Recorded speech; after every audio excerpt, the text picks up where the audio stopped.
তো গাইস আজকে একটা এমটিসি ডিসি কনভার্টার বক্স এসেছে। এটা কনভার্টার বক্স, এটা হচ্ছে ইনভার্টার না, কনভার্টার।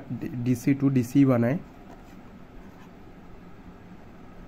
ওর জন্য বলে দিয়েছে যে পিওরলি যেগুলো ইন্ডাকটিভ লোড, যেমন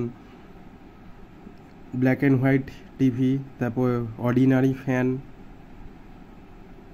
মানে সিলিং ফ্যান, এই সমস্ততে ইউজ করা ঠিক হবে না। যেগুলো মেনলি রিঅ্যাক্টিভ লোড থাকে, যেমন ক্যাপাসিটিভ লোড, এই সমস্ত। আর রেজিস্টিভ লোড, সিএফএল টিউব, তারপর মোবাইল চার্জার, ওগুলোর জন্য it's okay, switch mode power supply. তো এগুলা প্রচুর পুরনো জিনিস,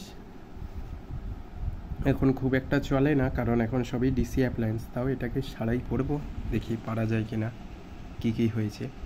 এটা আসলে অন হচ্ছিল না মডিউলটা, আমি খুলে দেখব কি কি পুড়েছে। আমার যা সন্দেহ হলো এখানে কালচিটে পড়ে গেছে, এটাই পুড়েছে। এখানে এই জিনিসটা পুড়ে গেছে, পুরো কালচিটে হয়ে গেছে। তো বোর্ডটা চেঞ্জ করতে হতে পারে খুব খারাপ কেস হলে, কিন্তু আমি ওটা ছাড়াই দেখব যে কি করা যায় বোর্ড না চেঞ্জ করে। এখন আপাতত খুলে দেখব কম্পোনেন্টসটা অ্যাভেলেবেল কিনা, ডেটা শিট